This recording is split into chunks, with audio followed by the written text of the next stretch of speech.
en la serie La Escuela de Cristo de la Santidad. Acuérdese, la piedra angular del Evangelio es la santidad que el Señor nos mostró y que ahora nos pide, ¿verdad? Y esta escuela de la santidad está escrita en el Evangelio de San Juan, capítulos 13 al 17. Estamos viendo ya la última parte, el capítulo 17, que es donde el maestro ora. Tema 35, el tema 35, me decía un pastor, ¡ay, 35! Me decía, oye, vas por el tema 35. Me decía, ¿qué onda? Párale, me dice, no, es que ya vamos terminando, ¿verdad? Dice así, es el Hijo ora por la santificación de los discípulos y por su misión en el mundo. Parte segunda. Vamos al Evangelio de San Juan, capítulo 17, versículo 14, en la Reina Valera. Es el mismo pasaje principal de la semana pasada. San Juan 17, versículo desde el 14, y dice así la palabra de Dios. Escuche bien. Yo les he dado tu palabra, dice el Señor Jesús al Padre, y el mundo los aborreció, porque no son del mundo, como tampoco yo soy del mundo. No ruego que los quites del mundo, sino que los guardes del mal. No son del mundo, como tampoco yo soy del mundo. Santifícalos en tu verdad. Tu palabra es verdad. Como tú me enviaste al mundo, así yo los he enviado al mundo. Y por ellos yo me santifico a mí mismo, para que también ellos sean santificados en la verdad. Mas no ruego solamente por esto, sino también por los que han de creer en mí por la palabra de ellos, para que todos sean uno, como tú, oh Padre, en mí y yo en ti, que también ellos sean uno en nosotros, para que el mundo crea que tú me enviaste. La gloria que me diste, yo les he dado, para que sean uno, así como nosotros somos unos. Yo en ellos, tú en mí, para que sean perfectos en unidad, para que el mundo conozca que tú me enviaste y que los has amado a ellos como también a mí me has amado. Amén. ¿Cómo nos ama el Señor? ¿Cómo nos ama el Padre Celestial? Igual que a Cristo. Fíjense lo que dice la palabra. Aquí hay consuelo, ¿verdad? Aquí hay consuelo en nuestro corazón. Debe de haber consuelo. No podemos decir, híjole, ¿me amará el Señor? Aquí está bien claro. El Señor nos ama, ¿cómo nos ama? Igual que a Cristo, que a su Hijo unigénito, mis hermanos. Con ese amor nos amó y nos sigue amando y nos amará en la eternidad. Amén. La oración del Señor aquí podríamos distribuirla, y no sé si el hermano tenga ahí todavía, la otra vez no lo pasamos, ¿verdad, hermano? No lo dimos esos. Sí lo pasamos aquí, pero no lo pasamos en el WhatsApp de la iglesia. Y dice así, la oración esta que acabamos de leer, la dividimos en dos. Estamos viendo la semana pasada y hoy el punto A es versículo, San Juan 17, versículos 14 al 19, que dice, la misión de los discípulos en el mundo. Como tú me enviaste al mundo, así yo los he enviado al, ¿dónde? Al mundo. Y así como el mismísimo Señor Jesús envió a sus discípulos, nosotros continuamos, ¿qué ministerio? El ministerio de esos discípulos. Somos los discípulos de los discípulos de los discípulos, y así por 20 generaciones y más. Amén.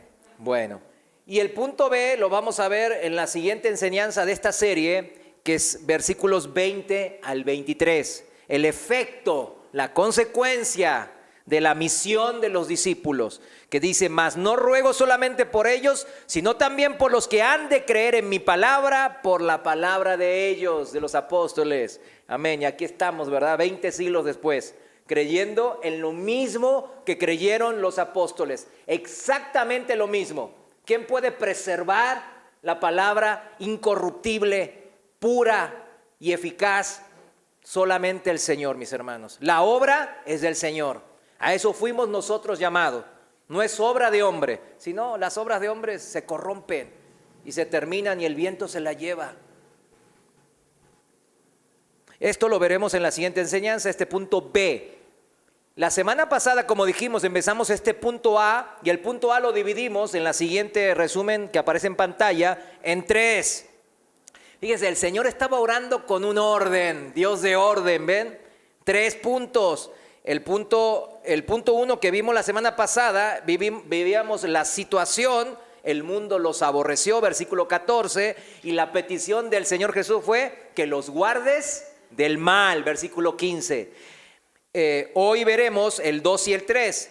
La segunda, el que sigue en orden, es la situación que era: no son del mundo como tampoco yo soy del mundo, versículo 16.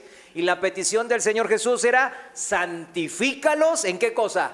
En tu verdad. ¿La verdad de quién? La única verdad, que es la del Padre, versículo 17. Y el punto 3, que hoy terminaremos, la situación es, versículo 18: como tú me enviaste al mundo, así yo los he enviado al mundo. ¿Y cuál es la provisión final del Señor? Y por ellos yo me santifico a mí mismo, dice Jesús, para que también ellos sean santificados en la verdad. Hoy vamos a ver este punto final, el versículo 19, para entender qué significa lo que dijo aquí el Señor Jesús. El primer punto del versículo 14 y el versículo 15, ¿no? Que vimos la semana anterior. Vamos a hacer rápido, a ver, ¿quién se acuerda? ¿Verdad que no se acuerdan tan bien? Bueno, vamos a hacer un pequeño rápido resumen, lo voy a ir rápido. La primera situación que vimos es la hostilidad del mundo, entonces, ¿verdad? La primera es la situación que había. El mundo nos aborrece, nos odia, significa. La hostilidad que el Señor aquí se refiere, vimos que era una hostilidad muy concreta, muy puntual. No era la maldad general del mundo que existe, que ahí la vemos rampante, ¿verdad? Hace poco hubo un tiroteo en Querétaro, mataron a 10 y todos los días asesinatos, violencia, maldad, perversión, etcétera, ¿no? Pero aquí se refiere a una hostilidad, a un odio más concreto que se produce en el corazón de las personas tras escuchar la proclamación de la palabra entregada por Cristo a sus discípulos, el Evangelio. Esta palabra siempre provoca una división entre los oyentes. ¿Ya se van acordando? Una división, y vimos varios. Vimos Juan 7:43, Juan 9:16, Juan 10:19, para poder argumentar, ¿no?, por la palabra. La proclamación de las palabras del Señor Jesús para el mundo siempre, no tenga duda de eso, provoca división entre los que oyen. ¿Por qué? Porque pone al descubierto el pecado del mundo, mi pecado, el pecado de la gente.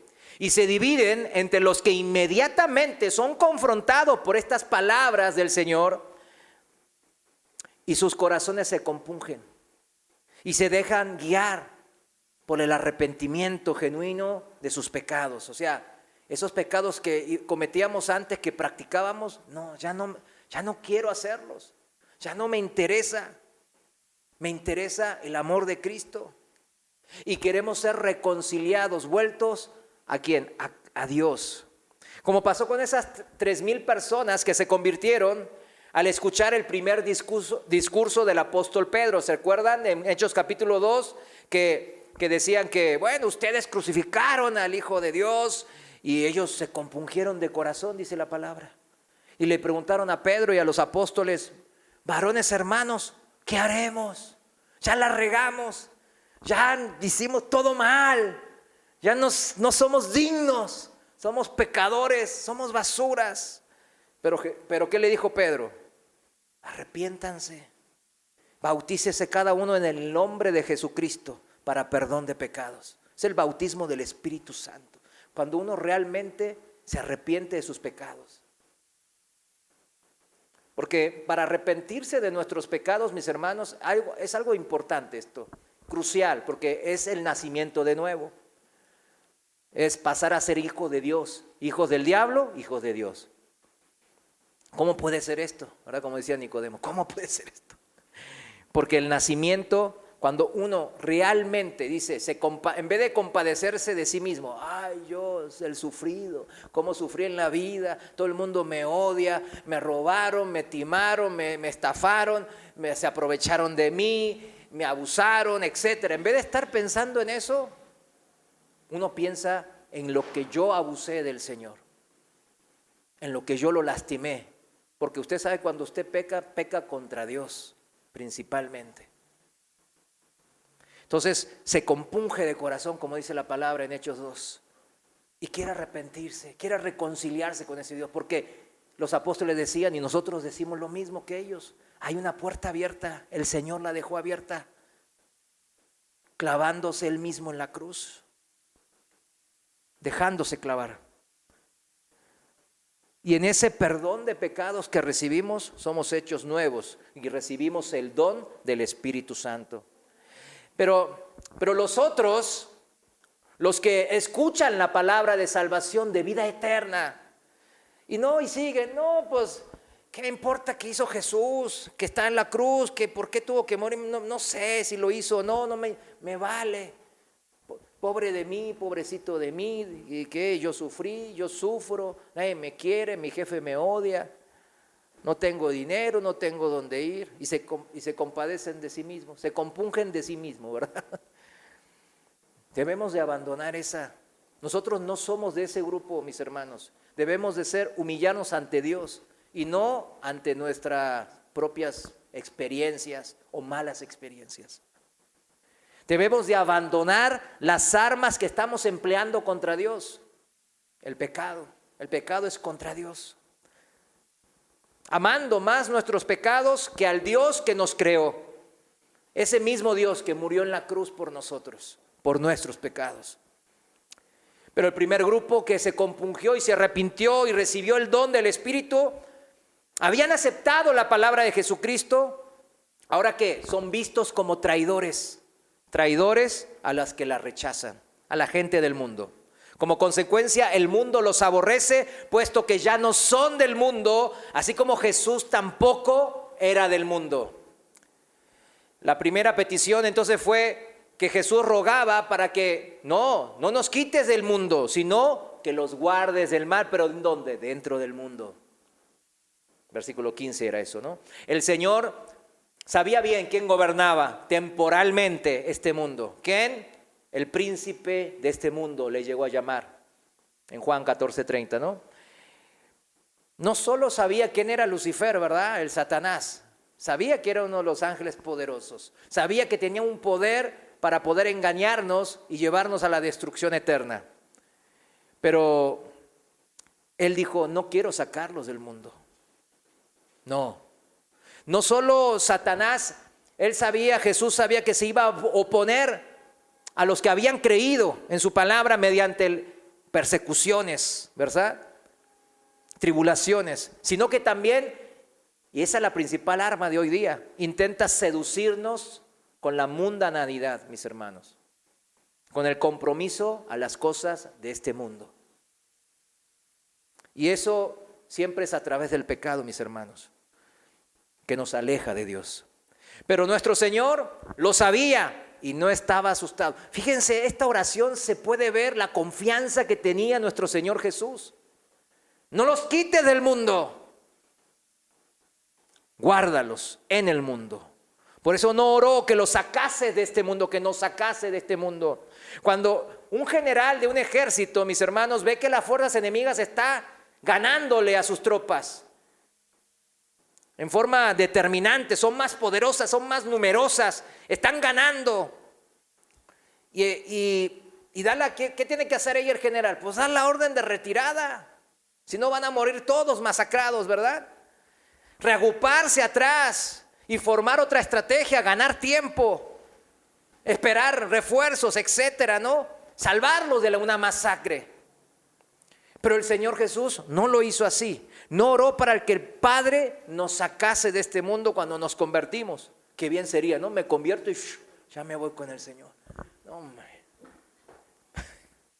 Nomás pensarlo me saca una sonrisa. Él se mantuvo firme en su convencimiento, el Señor Jesús, de que el Padre guardaría, nos protegería a los discípulos de los ataques del maligno. Y con ese fin Él estuvo orando aquí, como estamos aprendiendo. Porque Él conocía al Padre y porque conocía al Padre, él confiaba en el Padre. ¿Usted le conoce como Cristo le conoce al Padre? Una pregunta, ¿verdad? El Padre mismo nos protege y nos arma, mis hermanos. A nosotros nos corresponde entonces, ¿qué? Nomás estar así, ay, el Padre me protege, yo no hago nada. El Padre es un malcriador, es un paternalista, como una vez ya dije, ¿no? Que no deja que su hijo pues, se valga por sí mismo. No, Dios no es un Padre paternalista malcriador. Él nos pide una responsabilidad, que significa responder, ¿cómo? Como el Señor manda, adecuadamente. Eso se llama responsabilidad, capacidad de responder al Señor. A nosotros nos corresponde mantenernos en cada momento humildemente dependientes hacia Él y aprender a usar toda la armadura que Él nos ha dejado y facilitado. Amén. Efesios 6:10, no lo busque, lo voy a leer rápido para irme rápido. Dice Efesios, todos lo conocemos, Efesios 6:10 y 11. Por lo demás, hermanos míos, fortaleceos en el Señor y en el poder de su fuerza. Vestíos de toda la armadura de Dios para que podáis estar firmes contra las acechanzas del diablo. Necesitamos la armadura de Dios, ¿verdad? Ya vimos la semana pasada. Significa que si tenemos fe en la provisión y en el poder en nuestro Dios, usamos toda su armadura y seremos entonces más que vencedores. Si ven qué tipo de armadura es, ahí en Efesios 6 se darán cuenta de que no es una armadura física, ¿se dan cuenta? Sino es una analogía. ¿Por qué no es física? Porque es una guerra espiritual y no se puede ir con armas físicas a una guerra espiritual. Hay un dicho que no se puede ir a un pleito de tiros con un cuchillo, ¿verdad? Hay un dicho así parecido, ¿verdad? Porque sí, porque viene uno con un cuchillo y uno ya lo acribilla, ¿verdad? Pero es lo mismo, uno no puede ir con armas de este mundo material. Ay, tengo mucho dinero, tengo mucho conocimiento, tengo salud, soy joven, etcétera, ¿verdad? No, tiene que ir con armas que el Señor nos da espirituales, toda la armadura de Dios, por eso dice. Y es ahí, mis hermanos, en lo espiritual que inicia la pelea y sigue la pelea a lo largo de toda nuestra vida cristiana, mis hermanos. Nunca acaba. Ahora vayamos a lo que hoy vinimos, al segundo punto. Dijimos que el punto A era San Juan 17, 14 al 19, versículos 14 al 19, la misión de los discípulos en el mundo. Este que acabamos de resumir rápidamente es el punto 1 que vimos la semana pasada, versículos 14 y 15. Vamos a ver el punto 2 de su oración, que dice, sigue en el versículo 16 y dice, no son de este mundo, del mundo, como tampoco yo soy del mundo. Y la petición, ¿cuál fue? Santifícalos en tu verdad, versículo 17. La segunda petición que hace aquí el Señor en su oración de Juan 17, ellos no son del mundo como tampoco yo soy del mundo. Cuando escuchamos estas palabras, pueden parecer que nuestro Señor se limita a repetir, ¿no? Repetir las palabras que en el versículo 14 aparecían. Uno dice, pues otra vez, se repite, está el que escribió la Biblia se confundió, repitió, ¿verdad? ¿Quién es el inspirador de la Biblia? Dios, ¿verdad? No hay confusión. Hoy vamos a ver por qué. Entonces uno dice, ay, ¿por qué se repite? Puede estar pensando, ¿no? La respuesta es, por supuesto, porque aunque sí sea una repetición, ¿verdad? Del 14, sí se ve ahí, ¿no? Lo pueden verificar rápidamente. No se trata de una repetición meramente. En el verso 14 estaba el Señor explicando el motivo del odio del mundo. Y estas palabras constituyen la base de la petición de lo que los discípulos sean guardados del mal. Hay mucho odio porque cuando predico la palabra van a recibir el odio que yo recibí también. Entonces guárdalos del mal. El versículo 14 y 15, el punto 1. Ahora bien, el hecho de ser guardados del mal es, vamos a llamarlo de esta manera, la parte negativa, no en el sentido malo, ¿no? Sino negativa de la santidad práctica. ¿Qué sería? Defensiva o negativa de la santidad práctica. Sin embargo, la parte defensiva o negativa no es suficiente, no es suficiente. Necesita ir acompañada de la parte positiva o proactiva de la santidad. Ahora lo explicamos. Y es por esto por lo que nuestro Señor insiste de nuevo en el hecho de que los discípulos no son de este mundo. Esta vez sus palabras constituyen la base de la petición que tiene que ver con su santificación positiva o proactiva.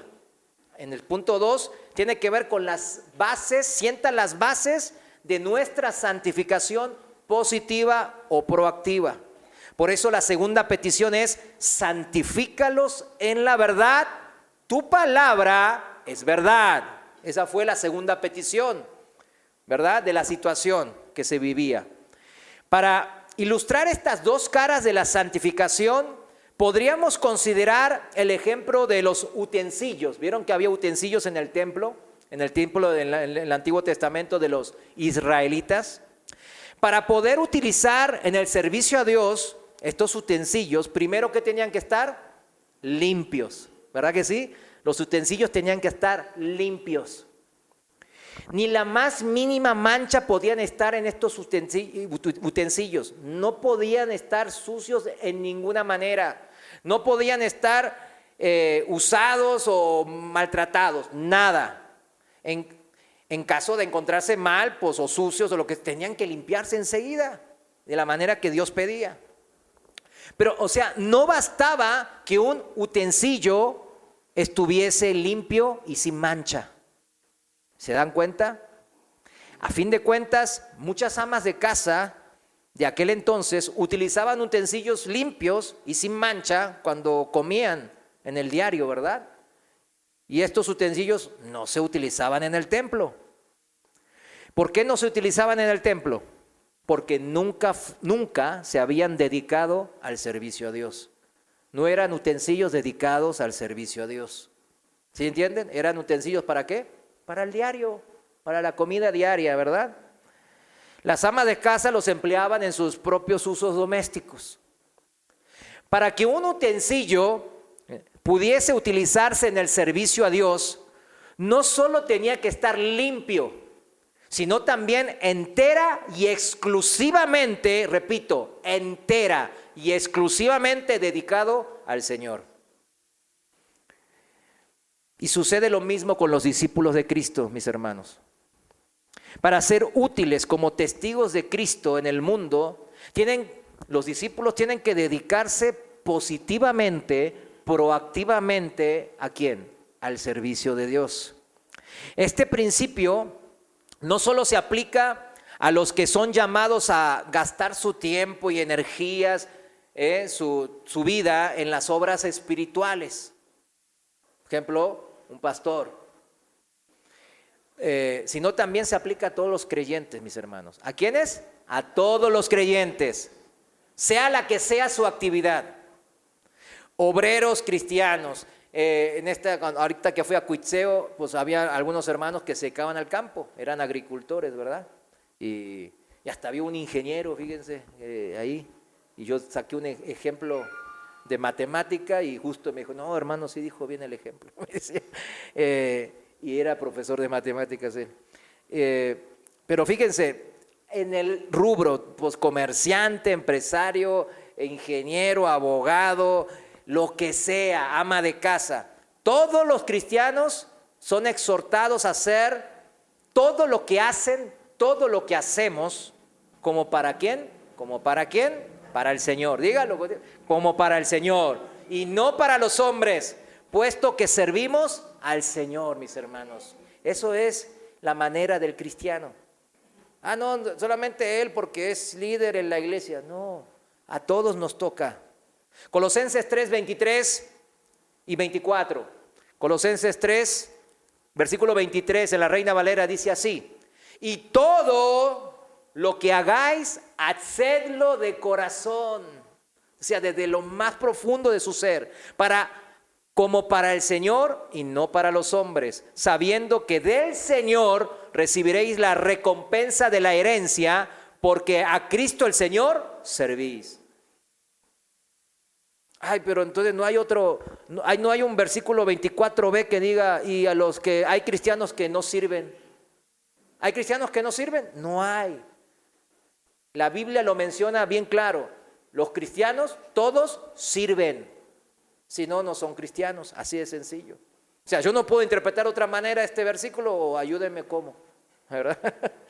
Los cristianos en Macedonia, ahí en 2 Corintios capítulo 8, versículo 5, ahí en todo el capítulo, sirvieron de ejemplo en el Nuevo Testamento. Pues fíjense, estos cristianos en Macedonia eran muy pobres, muy pobres.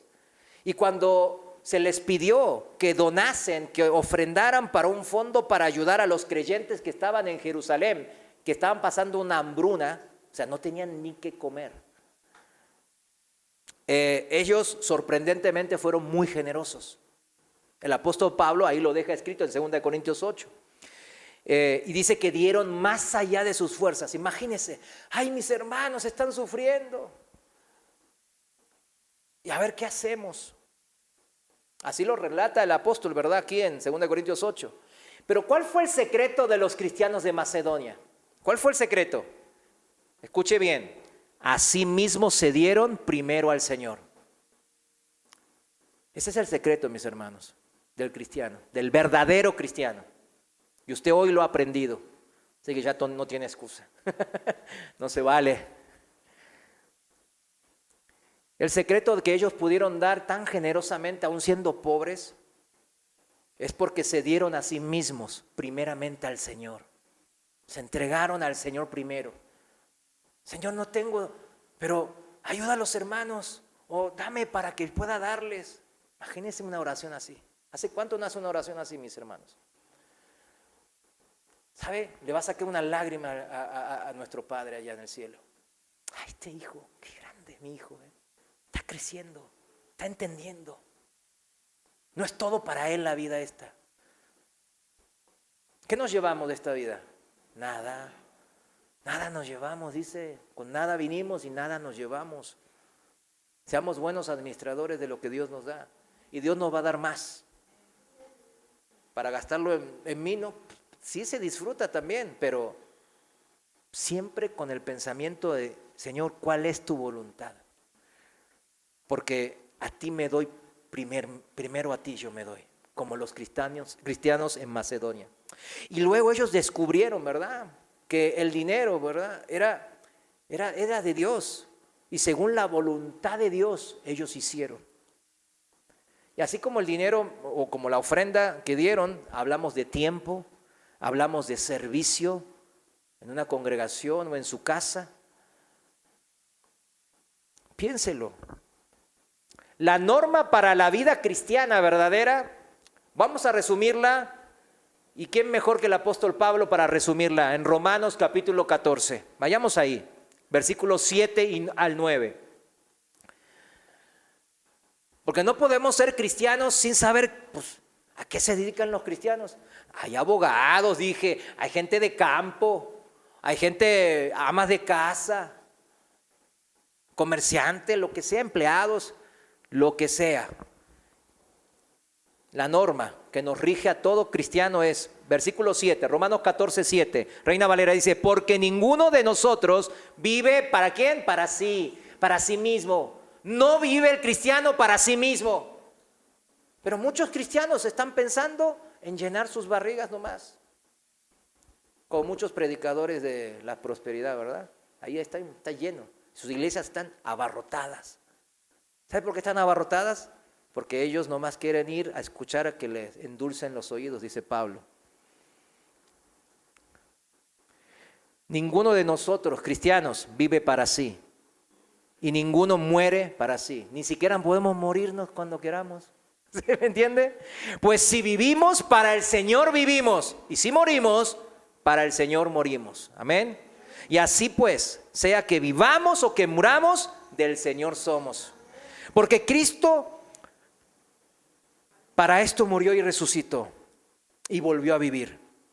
Para ser Señor, así de los muertos como de los que viven. Qué hermosas palabras, ¿verdad? Es un poeta este Pablo, ¿verdad? Ay, quiero darle A Pablo ahí. Cuando vayamos al cielo nos vamos a gozar con nuestros hermanos. Vamos a tener miles de millones de hermanos. No nos las vamos a acabar, mis hermanos. Vamos a estar bien divertidos, les aseguro.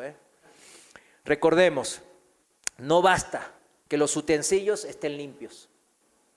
Ay, ya me limpié. ¿Verdad que aprendimos eso al principio de la serie? Cómo nos limpia el Señor. Sino que sean dedicados, apartados completamente al Señor, como los cristianos en Macedonia. La petición del Señor, entonces, que está acá en Juan capítulo 17, sienta la base y los medios de la santificación. Y esto es muy importante, porque el cristiano vive en la santificación, en el proceso de santificación. Dice en el versículo 17, santifícalos en la verdad, tu palabra es verdad.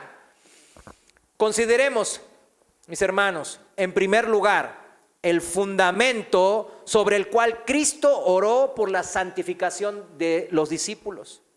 Y en segundo lugar, vamos a considerar los medios por los cuales la santificación se lleva adelante y se completa. Primero lugar, el fundamento. Y en segundo lugar, los medios para que la santificación se lleve a cabo y se complete. El fundamento es el siguiente, mis hermanos. Ellos no son del mundo, como tampoco yo soy del mundo. Ese es el fundamento para santificar. Porque, ay, ¿cómo hermano vive en santidad? ¿Cómo se puede vivir en santidad? Entiéndalo usted, no es este mundo. Porque hay hermanos que están atrapados en la sexualidad. Hay hermanos que están atrapados en la avaricia del dinero. Hay hermanos que están atrapados en los miedos, en las fobias modernas, ¿verdad? Ay, tengo miedo de esto, tengo miedo del otro. Ay, que si yo me van a abandonar o no, mi esposo, mi esposa, mis hijos ya no me quieren y no me quiere nadie. Me miro al espejo, ni yo me quiero, bla, bla, bla. Y están ahí nomás, compadeciéndose de sí mismos. El fundamento para empezar a vivir en santidad, entonces, ¿cuál es? Lo que acaba de decir el Señor. Ellos no son del mundo, como tampoco yo soy del mundo, porque ellos ya son como yo, son mis hermanos. Nacieron del Espíritu de Dios.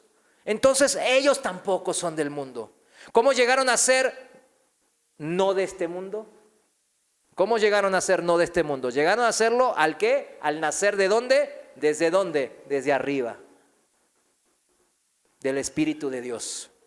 Para utilizar las palabras del Señor en Juan capítulo 3, ahí en su evangelio, puesto que en aquel momento recibieron una nueva vida los discípulos que ya no eran de este mundo. Y cuando nos referimos a los discípulos de ese entonces, nos estamos refiriendo a nosotros. De la misma manera que el Hijo de Dios, Jesús, no era de este mundo. Él mismo decía, yo no soy de este mundo, ¿verdad? Yo vine de arriba. Se trata de una vida engendrada en ellos directamente desde arriba, desde Dios. ¿En el momento ¿en qué momento? En el momento cuando recibieron al Hijo de Dios por medio de la fe.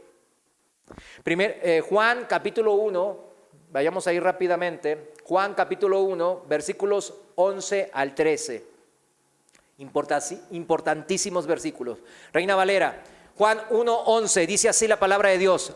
A lo suyo vino el Señor Jesús y los suyos no le recibieron, los judíos no lo quisieron. Mas a todos los que le recibieron, a los que creen en su nombre, les dio potestad de ser hechos hijos de Dios. ¿Cuántos les dan gracias a Dios? Amén. Los cuales no son engendrados de sangre, ni de voluntad de carne, ni voluntad de varón, sino de Dios.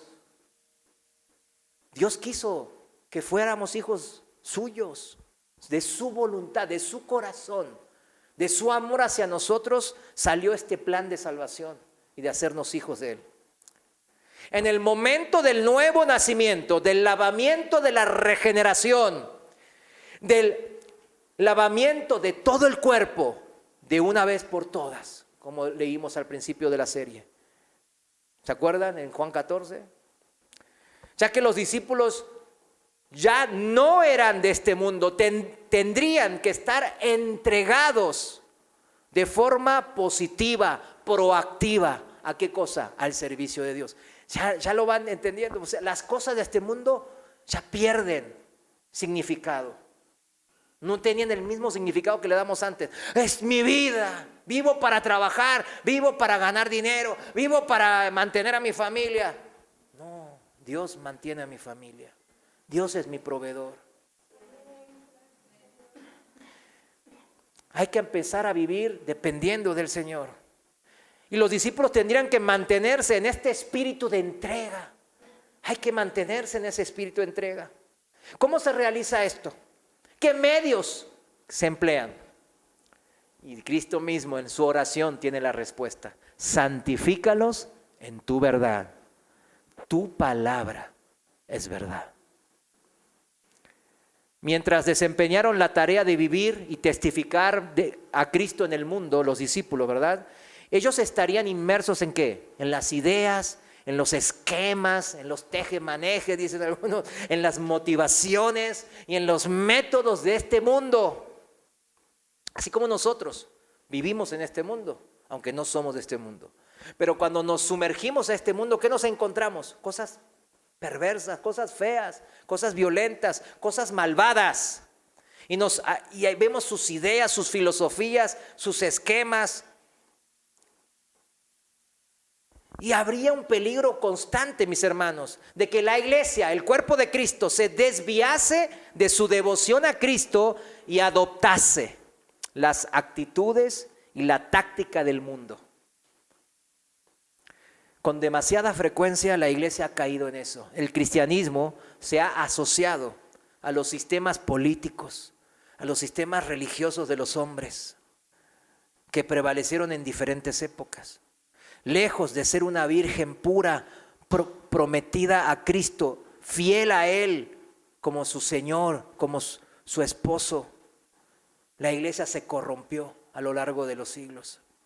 Colosenses 1:18, en la Reina Valera actualizada, dice así: y además Él, o sea Cristo, es la cabeza del cuerpo, que es la iglesia, los que hemos creído. Él es el principio, el primogénito, o sea, prototopos, o sea, Él es el que tiene hegemonía, preeminencia, prevalece entre los muertos para que en todo Él sea preeminente. En otras versiones dice: Él es supremo sobre todos los que se levantan de los muertos. Así que Él, Cristo, es el primero en todo. Significa tener preeminencia, ser primero en todo. En otra versión dice que Él es el más importante en todo sentido. En todo sentido. Eso es el cristiano, ¿verdad? ¿Qué hay más importante que Cristo? Ese es el tema. Debemos de entender eso, mis hermanos. Por eso somos cristianos. Segunda de Corintios capítulo 11, versículos 2 y 3, nos habla de esta preeminencia, ¿verdad? Sigue de Cristo sobre nuestras vidas. Señorío, curios. Segunda de Corintios 11, 2, Reina Valera actualizada, dice: porque les celo con celo de Dios, pues les he desposado con un solo marido para presentarlos como una virgen pura a Cristo. Pero me temo que así como la serpiente con su astucia engañó a Eva, de alguna manera los pensamientos de ustedes se hayan extraviado de la sencillez y la pureza que deben a Cristo. ¿Qué le debemos a Cristo? Sencillez de corazón y pureza, santidad. La iglesia ha permitido que se meta a su cabeza el poder político, las filosofías de hombre, y usurpe el lugar de Cristo, comprometiendo así, ¿qué cosa? La lealtad y la devoción a Cristo, ¿verdad? Es como una mujer que anda en adulterio. Es una triste realidad. Y desde las últimas décadas ha sido tremendo, mis hermanos. Cómo han encontrado el diablo de meter al mundo a la iglesia. ¿Se da cuenta? Estructuras, pensamientos de humanos metidos en la iglesia, ¿verdad? Y por eso la iglesia está como está, peligrosamente desviada. Cada quien hace lo que mejor le parece. Hasta el punto que el mensaje del evangelio se ha vuelto borroso en las mentes de los cristianos mismos. ¿Qué es el evangelio? Las buenas nuevas. Pero las buenas nuevas, ¿de qué? ¿No? Pues de llenarme mis bolsillos de billetes, de tener casas, de tener muchas mujeres o muchos hombres, de ser famoso, de tener muchos likes en las redes sociales. Yo qué sé, se arman un sinfín de cosas. El mensaje del evangelio está borroso. Los siervos de Cristo y el testimonio que damos ante el mundo debían de guardarnos de esta confusión. Debía de guardarnos de las normas de moralidad relativas. Relativo. Ay, no, ahora se casan hombres con hombres, mujeres con mujeres. Ah, no, pues déjenlos, o sea, el amor es el amor. ¿Será cierto? ¿O el amor es Dios? Las filosofías de hombres se han metido y el afán por el enriquecimiento del mundo se vuelven normales. A menudo hay escándalos en las iglesias, está lleno de escándalos, lleno. Yo veo ahí me mandan y otro pastor que cae, uno que se suicida, uno que la esposa mata a su esposo el pastor, otro que el pastor estaba en adulterio hace años. Metodologías de hombres meten a las iglesias, por eso fallan. Si nos quedaríamos con la metodología de Dios, nunca fallaría. Seríamos más que vencedores, mis hermanos. Pero hemos metido todos esos desastres. Y deplorable está el estado de la novia, ¿verdad? Tratar, mis hermanos, a veces de estudiar la palabra en medio de la incredulidad es difícil. No les enseñan a salir de la incredulidad a los hermanos o a la gente que quiere creer. Y es un error grave. Ahora tenemos teólogos. Y cuando uno dice teólogo, es hermano. No, son ateos, pero son teólogos. Ellos estudian más la palabra de Dios que nosotros mismos los cristianos. Y escriben un montón de libros. Yo lo sé, como Bart Ehrman, ¿no? Yo les puedo decir los libros. Yo leí uno que me costó, casi me muero al leer todo ese libro. Híjole, Señor, pero tengo que hacerlo. ¿Para qué? Porque salen cristianos que son engañados por ellos. Yo les digo, mira, yo también leí ese libro. ¿A poco sí? Y ahí empiezo a decirle, mira, le leí, pero este no es hermano.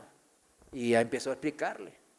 Pero ahora está lleno de teólogos que son ateos, son filósofos nomás. Y escriben sobre la Biblia y confunden a muchos. Hay músicos que se dicen y hacen canciones cristianas, ¿verdad? Ganan Grammys y todo, ¿verdad? Pero son incrédulos, no tienen fe. Y la iglesia los llama, los aplaude, les deja enseñar a gente incrédula. Imagínense. ¿Cómo se mantendrán los siervos de Cristo puros y limpios como utensilios que el maestro pueda utilizar? ¿Cómo pueden evitar la contemporalización con el mundo, el fusionarse con el mundo, el mezclar los pensamientos de Dios con los del mundo? ¿Cómo evitar eso y librarnos de los vicios y las codicias que caracterizan eso? ¿Cómo? La respuesta larga, hay una larga y una respuesta corta. La respuesta corta está en la oración del Señor, en Juan 17, claro. Vamos a la respuesta larga que nos da el apóstol Pablo en 2 de Timoteo capítulo 2.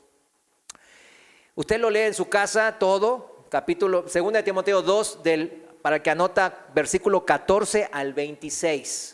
Del 14 al 26. Yo le voy a leer nomás un extracto. Versículo 15. Dice así en Reina Valera actualizada. Procura con diligencia. ¿Con qué cosa? Diligencia. Esmero, esforzados. A presentarte a Dios aprobado. No era que no había que hacer nada, que ya éramos una vez salvo, siempre salvo, y ya puedo estar así tirado porque tengo que practicar estar tirado en la nube, ¿verdad? Con el arpa, ¿verdad? Tengo que practicar eso. Así dicen algunos cristianos, ¿no? En broma, pero supongo, ¿no? Preséntate con diligencia ante el Señor aprobado, como obrero que no tiene de qué avergonzarse, que traza bien, ¿qué cosa? La palabra de qué? De verdad, ahí está. Subraya eso, la palabra que traza bien la palabra de verdad. Pero evita las profanas y vanas palabrerías, porque conducirán más y más a la impiedad, al pecado, a una vida de corrupción. Y la palabra de ellos carcomerá como gangrena, o sea, como un cáncer, como una enfermedad que no se puede parar. Entre ellos se encuentran Himeneo y Fileto, quienes se extraviaron. Miren por qué se extraviaron Himeneo y Fileto. Se extraviaron porque primeramente antes creían, ¿sí o no? Si no, no se puede extraviar a alguien. Pero ellos se extraviaron, y fíjense bien la causa, seamos humildes y entendamos esto. Se extraviaron con respecto a qué cosa, dice, a la verdad. Sosteniendo que la resurrección ya había ocurrido, o sea, la resurrección de nosotros, no, de Jesús sí ya se hizo, ya se fue con el Señor, pero Él dijo que iba a volver y todos íbamos a ser, ¿qué? Resucitados, ¿verdad? Igual que Él. Bueno, ellos decían, ya pasó eso. No, no pasó. Y trastornaron la fe de algunos. ¿Qué pasa cuando uno, miren, aquí está, es bien simple. Se puede trastornar, desviar, arruinar, dice otra versión, arruinar la fe cuando se distorsiona, extravía y abandona, dice otra versión. ¿Qué cosa? La verdad. Si usted y un servidor abandonamos la verdad, el verdadero evangelio, tal como está, como el Señor nos los dio, ¿qué va a pasar con nuestra fe? Se va a arruinar, se va a desviar. Eso significa, mis hermanos. Ay, no, no era que el Señor nos iba a mantener. El Señor no nos mantiene obligados. Entendamos eso. El amor nunca funciona por obligación. El amor funciona justamente por cómo funciona, por llevarlos a eso en forma voluntaria, hablándonos la verdad y haciendo que entendamos esa verdad. Versículo 19, a pesar de todo, dice la palabra, el sólido fundamento de Dios queda firme, teniendo este sello. Mira el sello, esta promesa, esta garantía. Conoce el Señor a los que son suyos y apártese de iniquidad todo aquel que invoca el nombre del Señor. Amén.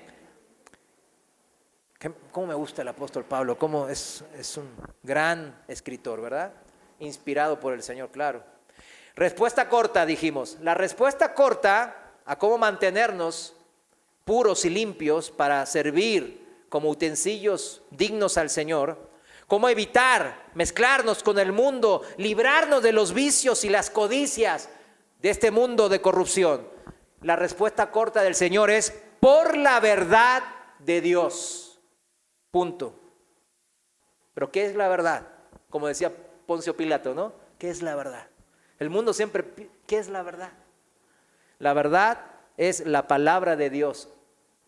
La palabra de Dios es verdad. Siglos antes, el salmista había preguntado lo mismo. ¿Cómo, con qué limpiará el joven su camino? Y la respuesta que dio, ¿qué fue? Con guardar tu palabra. ¿Cómo le dice a su hijo o al joven que usted conoce? Ay, ¿cómo voy a limpiar mi camino? Con guardar la palabra de Dios. ¿Cuántos dicen amén? Amén. Esto está en el Salmo 119:9.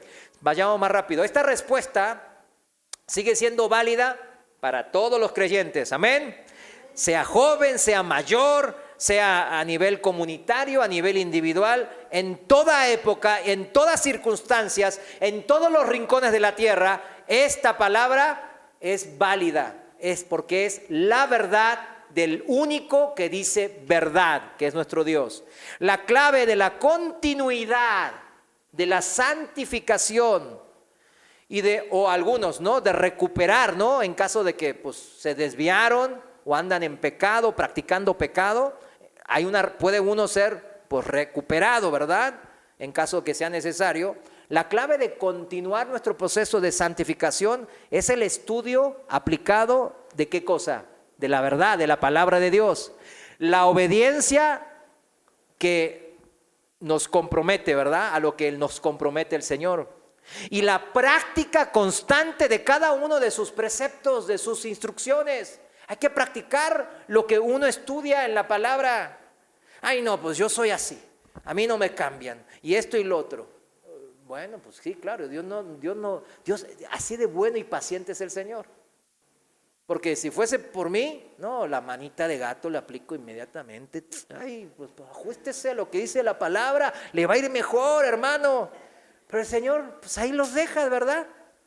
Ahí los deja y uno ahí, ay, Señor, ese hermano le va a ir mal, ayúdalo. Y ahí va y pum, pum, se empieza a dar pum, pum, pum, pum, chiporrazos, pum, pum, se tropiezos. Y está todo así, ¿no? Sale. Y ahí, bueno, aprendiendo, ¿verdad? Pero es la práctica constante de la palabra. Es a través de su palabra que Dios santifica a su pueblo. Siempre. Quiero vivir en santidad. Lea la palabra. Congréguese en una sana doctrina. Escuche la palabra de Dios. Si no entiende, pregunte al Señor primeramente, aquí a nosotros, a sus servidores. Los que hayan sido bañados de una vez por todas, como dice el Señor, necesitan permitir que el Señor les lave los pies por el lavamiento con agua mediante la palabra. Acuérdense, Juan capítulo 14. Los que fueron bañados por el Espíritu Santo, nacidos del Espíritu de Dios, necesitamos permitirle que siga el lavamiento de nuestros pies mediante la palabra. Si queremos disfrutar de la comunión con Él en el servicio al Señor y dar testimonio del Señor de una forma apropiada ante el mundo, es necesario, mis hermanos, lavarnos los pies, permitir que el Señor nos lo lave. No hacer como Pedro. No, ¿cómo crees, Señor, que me vas a lavar? No, pues no sea religioso, hombre. Déjese tratar, sea humilde. Déjese tratar por la palabra de Dios. Punto 3 de la oración del Señor. Versículo 18, la situación es esta. Como tú me enviaste al mundo, así yo les he enviado. Versículo 14, ¿verdad? Juan 17, versículo 18, perdón. 18. ¿Y la provisión cuál fue? Y por ellos, yo, dice el Señor, yo me santifico a mí mismo, para que también ellos sean santificados en la verdad. Versículo 19. O sea, la tercera situación que el Señor, en la oración del Señor que estamos estudiando, en el versículo 18, como tú me enviaste al mundo, así yo los he enviado al mundo. Vivir, mis hermanos, lo hemos dicho, vivir en medio del mundo conlleva muchos peligros, muchos riesgos. ¿Para quiénes? Para los discípulos del Señor. Tanto para su fe como para su santidad. Tendríamos que ser, ¿qué? Protegidos. Sin embargo, la verdadera santidad cristiana no consistía en la retirada de los creyentes del mundo, ni en una construcción de fortalezas, ¿no? En torno a nosotros, ¿para qué? Como ¿te acuerdan los monasterios antiguos? Que ahí se iban allá y ya, y nosotros somos los santos, ¿verdad? Y ya se iban y se recluían, ¿verdad? No dijo eso el Señor. Aquí Cristo mismo era un ejemplo para nosotros y para sus discípulos de aquel entonces. El Padre, por su amor a la humanidad, a nosotros, envió a su Hijo ¿a dónde? Al mundo. Vino para buscar y hallar a los que se habían perdido, dice la palabra. No se contentaba con predicar en las sinagogas, en el templo. Se relacionaba libremente con toda clase de personas. Hasta tal punto que estaba dispuesto el Señor a mostrarse amigo y a acoger incluso a pecadores de los más tremendos, ¿verdad?, que había en su época. Aceptar la hospitalidad que recibía de parte de ellos también. Esto podemos ver el corazón de nuestro Señor Jesús en Lucas capítulo 15. Nomás anótale, ahí está la parábola de la oveja perdida, ¿verdad? Que dejó a las 99 para buscar a la una perdida y se puso bien contento cuando la encontró. Y el hijo pródigo, ¿no? Como el padre abrazó a su hijo. Ay, déjate de cosas, qué empleado y qué siervo, vente aquí, eres mi hijo. Un médico se dedica, pues, ¿qué? ¿A visitar a quién? Pues a las personas enfermas, dando a entender que, pues sí, los que son enfermos son importantes para los médicos. Y por el mismo motivo, Cristo se relacionaba con personas pecadoras. Era lo mismo. Su propósito los quería salvar, y al hacerlo, Él tampoco era contaminado en ningún momento por su pecado. ¿Vieron cuando los médicos entran a un lugar de enfermos? Están todos tosiendo, así como el hermano. Entonces entra así, el médico entra con su esto y todo, y ahí entra y no, pues no se contamina. Lo mismo el Señor, ¿verdad? Lo mismo, el Señor no tenía mancha. O sea, porque ¿no sería peligroso o muy peligroso que los discípulos se dedicasen a ser como el médico de médicos, nuestro Señor Jesús? ¿Sería peligroso? Por supuesto que sí, ¿no? Por supuesto que sí. ¿Cuánta gente que empezaba ahí a tratar de evangelizar a alguien y después no, se quedó tomando cervezas? Sí conozco, sí conozco. Ahí en la Mesa Colorada, cuando evangelizamos ahí, había un grupo de borrachines, y ahí terminaba el sábado a las 2, ahí estaban todos, ¿verdad? Gastándose su nómina, ¿no? Y no, yo siempre les hablaba, siempre me invitaban. Ay, como yo era borrachín, yo cuando veo una cerveza, yo en esa época, pues yo no decía, ay, qué fea, no, apártete de aquí, no. Yo decía, debe estar rica, pues hacía calor, ¿verdad? Hacía calor y estaba ahí la cerveza y estaba bien fría, y yo estaba, Señor, dame fuerzas. Pues es la manera, ¿verdad? Es la manera. ¿Cuánta gente puede tropezar, verdad? O hermanos bien imprudentes, ¿no? No, la hermanita, hay que visitarla. Y la hermanita vive sola. Y va el hermano solo a visitarla. Digo, ¿qué onda? Eso es una imprudencia. Grave imprudencia, ¿no? Una vez me tocó allá, pues que la hermanita, una hermana joven, ¿verdad? Y nos iba a recibir.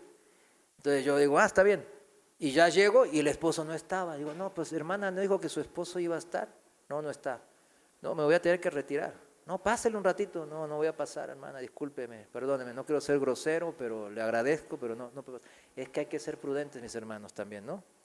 Pero el punto es que era muy peligroso estar en el ministerio que el Señor estaba, ¿verdad? Ese es el punto, ¿no? ¿Y qué ministerio estamos continuando? El de los apóstoles. ¿Y los apóstoles qué ministerio continuaron? El de Jesús. Por eso estamos haciendo lo mismo que el Señor hacía. Estamos hablando lo mismo que el Señor habló. ¿No se siente emocionado? ¿No se siente privilegiado realmente? Poder decir las mismas palabras que Jesús habló, que los apóstoles hablaron, y usted está hablando lo mismo. Es increíble. Pero hay gente que es cristiano y se avergüenza. Ay, no vayan a pensar que soy cristiano. Bueno, por supuesto que sí, era muy peligroso y riesgoso hacer el mismo ministerio que el Señor. Y sería insensato enviar quizás a un joven recién liberado de las drogas a evangelizar a los drogadictos, como recién explicaba, ¿verdad? Hay que tener ya cierta colmillo, ¿verdad? Espiritual. Tampoco sería prudente enviar a un joven médico sin experiencia, ¿no? A un caso de cáncer terminal. Pues, ¿qué va a hacer ahí, verdad? Pero en general, todos los discípulos de Jesús hemos sido enviados al mundo, todos.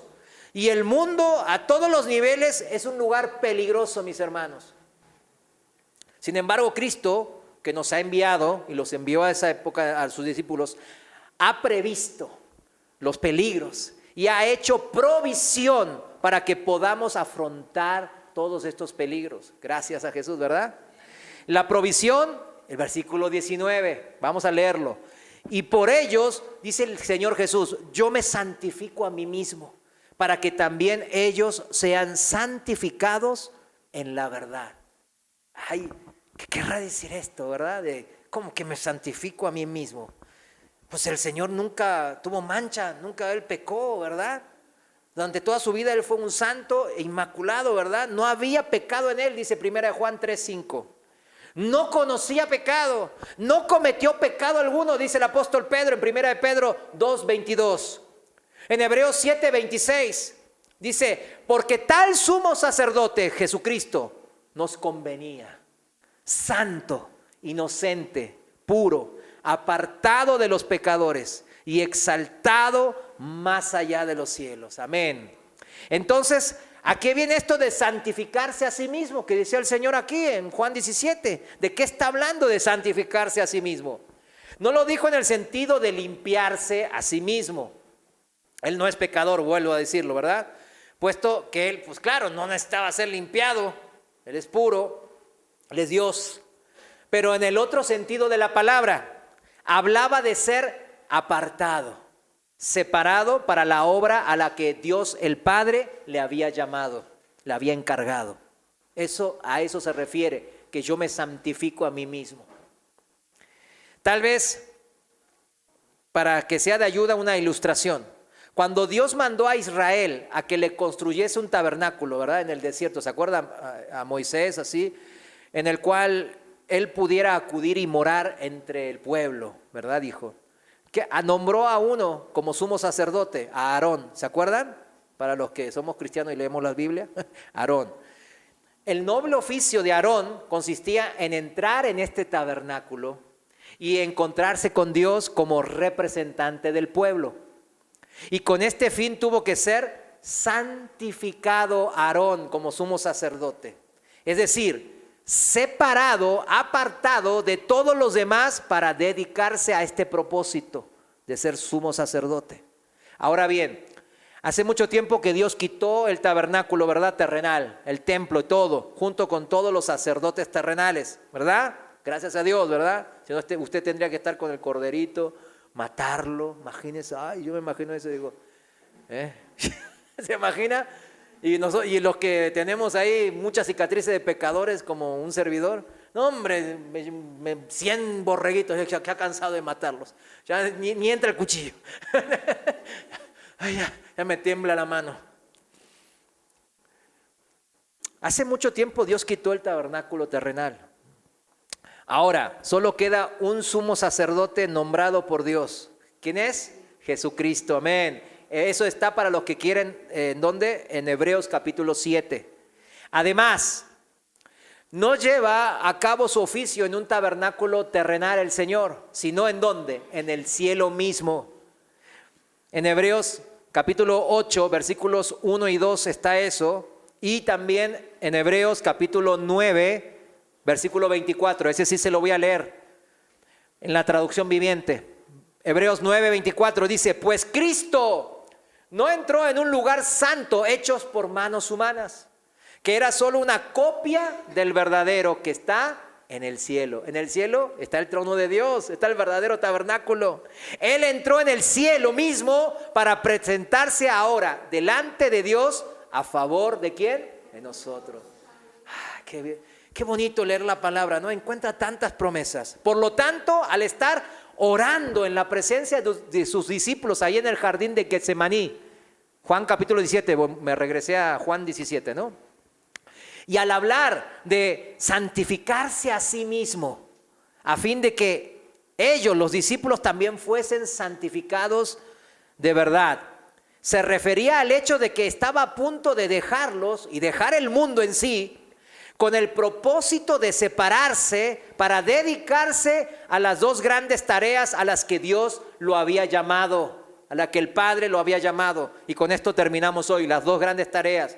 Es importante lo que hizo Jesús y lo que sigue haciendo. Primera tarea, para que Él fue santificado a sí mismo, o sea, apartado para esta obra de servicio al Padre.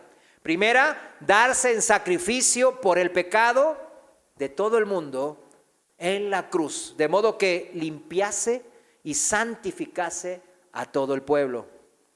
Y número 2, ser sumo sacerdote, nuestro representante, nuestro abogado, ¿ante quién? Ante el trono de Dios, en el tabernáculo celestial, el verdadero. Definamos estas dos tareas que hace el Señor y con eso quiero cerrar. Vamos a citar varios pasajes. Pero es importante, mis hermanos, presta atención, son 10 minutitos más y cerramos. Definamos estas dos tareas del Señor, ministerios, con las palabras mismas de las Escrituras. Y mientras lo hacemos, se pondrá de manifiesto cómo estos dos grandes oficios del Señor están íntimamente relacionados con la santificación inicial del pueblo y con su propósito de guardarnos y de preservarnos cuando saliésemos al mundo a vivir para Él y por Él y dar testimonio de Él, mis hermanos. El efecto santificador de su muerte, el punto 1, ¿verdad? De su tarea, ¿no? Darse en sacrificio en la cruz, ¿verdad? Por el pecado del mundo. El efecto santificador de su muerte del Señor está en Hebreos capítulo 10, versículos 6 al 10. Hebreos capítulo 10, versículos 6 al 10. Vamos a leerlo. Importante versículo. Dice así la palabra de Dios. Holocaustos y expiaciones por el pecado no te agradaron. Entonces dije, he aquí que vengo, oh Dios, para hacer tu voluntad. Como en el rollo del libro está escrito de mí, diciendo primero, sacrificio y ofrenda y holocaustos y expiaciones por el pecado no quisiste, ni te agradaron, las cuales cosas se ofrecen según la ley. Y diciendo luego, he aquí que vengo, oh Dios, para hacer tu voluntad. Quita lo primero para establecer esto último. En esa voluntad somos santificados mediante la ofrenda del cuerpo de Jesucristo, hecha una vez y para siempre. Amén. Esto es como Él nos santificó. Él nos abrió la puerta de poder ser santos, hijos de Dios, mis hermanos. Esto es precioso. Y el otro pasaje es Hebreos 13. Estamos hablando del efecto santificador de la muerte de Cristo, ¿verdad? De su primer ministerio. Hebreos capítulo 13, versículos 12 al 14. Hebreos 13, versículos 12 al 14 dice así. Por lo cual también Jesús, para santificar al pueblo mediante su propia sangre, padeció fuera de la puerta. Salgamos pues a Él fuera del campamento llevando su vituperio. En la traducción viviente dice, le vemos la deshonra que Él llevó. O sea, Él fue deshonrado, ¿verdad? Fue desnudado, fue golpeado y fue clavado en un madero afuera de la ciudad, afuera del campamento, o sea, afuera de Jerusalén. Dice en otra versión, aceptemos la misma humillación que Jesús soportó. Versículo 14, porque no tenemos aquí ciudad permanente, sino que buscamos la porvenir. O sea, la ciudad, la nueva Jerusalén, la tierra prometida espiritual, la Canaán espiritual. Nosotros buscamos eso. El Señor se santificó a sí mismo, separándose, apartándose para el gran servicio, para nosotros, servirnos a nosotros así, y así santificarnos, dándose como Él, como Cordero inmolado, y poder santificarnos por medio de la fe. Segundo trabajo de servicio del Señor, a la cual Él fue apartado y Él lo aceptó y Él lo hizo así y se santificó a sí mismo, es ser nuestro sumo sacerdote, nuestro representante y abogado ante el tabernáculo de Dios en el cielo. Y aquí entonces habla de los efectos de su sumo sacerdocio y su abogacía en favor de ¿quién? De nosotros, la iglesia. Y hay 3 puntos aquí rápidos. La primera forma es al apoyar y reforzar a su pueblo en medio de las pruebas y las tentaciones. ¿Cuántos somos probados y cuántos somos tentados? Amén. Todos. Pero aquí está la promesa. Aquí está nuestra esperanza, aquí está nuestra fortaleza. En esto nos tenemos que aferrar, mis hermanos. Hebreos capítulo 2, versículos 17 y 18. Fíjense cómo dice la palabra de Dios. Hebreos 2, 17, Reina Valera, dice, por lo cual debían ser en todo semejante a sus hermanos, para venir a ser misericordioso y fiel sumo sacerdote en lo que a Dios se refiere, para expiar los pecados del pueblo.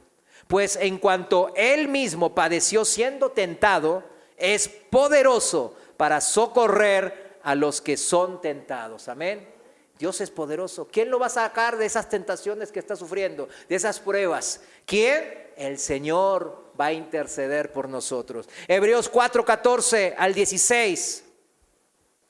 Fíjense, promesa tras promesa del Señor. Hebreos 4:14 dice, por tanto, teniendo un gran sumo sacerdote que traspasó los cielos, Jesús el Hijo de Dios, retengamos nuestra profesión, porque no tenemos un sumo sacerdote que no pueda compadecerse de nuestras debilidades, sino uno que fue tentado en todo, según nuestra semejanza, porque Él estaba en la carne, era Dios en carne, pero sin pecado. Acerquémonos, pues, confiadamente al trono de la gracia para alcanzar misericordia y hallar gracia para el oportuno socorro. Porque a veces andamos de que queremos por nosotros, ay no, yo puedo salir, voy a salir, ay oren por mí, están nomás ahí en ese círculo vicioso. No, hay que ir al trono de la gracia del Señor, clamar por misericordia y la vamos a alcanzar, dice la palabra. Vamos a hallar el oportuno socorro, mis hermanos. El Señor va a venir a socorrernos. Esa es la promesa aquí, mis hermanos. Guárdesela, téngala ahí. Y cuando esté pasando por situaciones tremendas que la pasaron y las pasamos, hay que encontrar el oportuno socorro en Cristo. Amén. Y de los efectos de su sumo sacerdocio y de su intercesión por nosotros a nuestro favor, el punto B es el interceder por los discípulos cuando caen y pecan. O sea, hay también cuando tropezamos. ¿Cuántos son perfectos? A ver, inmaculados, ahí, brillan y tienen la aurora. ¿Verdad que nadie? Bueno, entonces Él también a los que tropezamos y somos pecadores, pues aquí está la palabra. Primera de Juan, capítulo 2, versículo 1 y 2. Primera de Juan 2:1 dice, hijitos míos, cristianos, estas cosas os escribo para que no pequéis. Y si alguno hubiere pecado, ahí está, abogado tenemos para con el Padre, a Jesucristo el justo. Y Él es la propiciación por nuestros pecados. Y no solamente por los nuestros, sino también por los de todo el mundo. O sea, Él no hace acepción de personas. A los que se arrepienten, se humillan de corazón, de todo con su corazón, son compungidos de verdad y se arrepienten verdaderamente de sus pecados, el Señor los perdona siempre. Siempre, 70 veces 7, Él dijo a los apóstoles, y Él piensa que Él no lo va a hacer, y lo está haciendo. Conmigo, 70 veces 7 se pasó, se pasó, yo me volé la barda, igual Él me perdonó una y otra vez, cuando yo fui en todo mi corazón. ¿Se acuerdan ahí cuando Pedro le dijo, no, que nunca te pase nada, ningún mal? ¿Y qué dijo? Apártate de mí, Bueno, esa parte después dijo el Señor, Simón, Simón, Satanás ha pedido para zarandearos como trigo, ¿verdad? Darles duro, pero yo he rogado por ti que tu fe no falte. ¿Cómo vamos a prevalecer y esperar en el socorro? Porque confiamos en el Señor. Uno no está esperando a alguien que no confía, lo ve y dice, no, no creo que tenga el poder, la fuerza o los recursos para poder socorrerme. No, sabemos quién es nuestro Señor, Él es Dios. Él tiene todo el poder, Él tiene todos los recursos, Él tiene todas las ganas, eso es lo importante. Él quiere socorrernos, pero debemos de permanecer en esa fe, mis hermanos. O sea, Él puede tirarnos la cuerda, la soga, estamos nosotros por ahogarnos y nosotros agarramos la soga, eso es fe, o no la agarramos, ¿verdad? Hay que agarrar la soga y salvarse, ¿verdad? Los efectos, seguimos hablando de los efectos de este segundo ministerio del Señor, en donde Él se santificó a sí mismo, se apartó a sí mismo para seguir intercediendo por nosotros como nuestro abogado, al ser capaz de salvarnos completamente a su pueblo, a nosotros, y llevarnos a Dios, hasta el Padre, al final, a todos, a pesar de todas las dificultades de esta tierra. Amén. Esa promesa está en Hebreos capítulo 6, versículos 19 en adelante, 19 y 20. Esto es tan importante, vamos a leerlo. Y habla de la esperanza de las promesas en Cristo. Dice, la cual, Hebreos 6, 19, la cual tenemos como segura. ¿Cómo lo tienen los cristianos? Segura y firme ancla del alma. Nuestra alma no está, ay, me voy a morir, ¿qué pasará? ¿Dónde me iré? ¿Dónde seré? A ver, por favor, voy a ir al purgatorio, así que oren por mí. O sea, no estamos así, ¿verdad? Estamos seguros y firmes, nuestra alma está segura, porque ya nuestra alma, Dios mandó ¿a qué? La garantía, A nosotros es el Espíritu Santo. Ya estamos unidos a Dios. No es que Dios nos va a unir en un futuro. No, ya estamos unidos. Esa es la garantía. Por eso estamos seguros y firmes. Y que penetra hasta dentro del velo, dice. Donde Jesús entró por nosotros como precursor. Hecho sumo sacerdote para siempre, según el orden de Melquisedec. Vamos un capítulo más. Dice en Hebreos 7, 24 y 25. Hebreos 7, 24 y 25 dice así: mas o sea, Cristo, por cuanto permanece para siempre, Él es Dios eterno, tiene un sacerdocio inmutable. Es Dios. Dios no mejora, no empeora, es inmutable, es perfecto, está siempre al 100%, ¿verdad? Nunca se cansa, nunca cambia de parecer, nada, porque Él es perfecto. Por lo cual puede también salvar perpetuamente a los que por Él se acercan a Dios, viviendo siempre para interceder por ellos. Y aquí una pregunta que yo también me la hice hace mucho cuando era neófito, y yo sé que muchos a veces se las hacen. Ay, pero en la eternidad algún día por ahí pecaré, ¿verdad? Si pasaron 1.000.000 de años y me aburrí de Dios y me apago y apostato del Señor después de 1.000.000 de 2.000.000 de años, yo qué sé. Uno piensa de repente así. ¿Y qué dice aquí la palabra de Dios? ¿Qué confianza nos da? Como Él es inmutable, es Dios eterno, Él puede salvar perpetuamente, mis hermanos. Él no nos salva, ay, te voy a salvar por 1.000.000 y vamos a ver qué onda. No, entramos, cuando uno muere y está en Cristo, ya pasa directo a la verdadera vida, a la eternidad, que no hay fin. ¿Sí me entiende?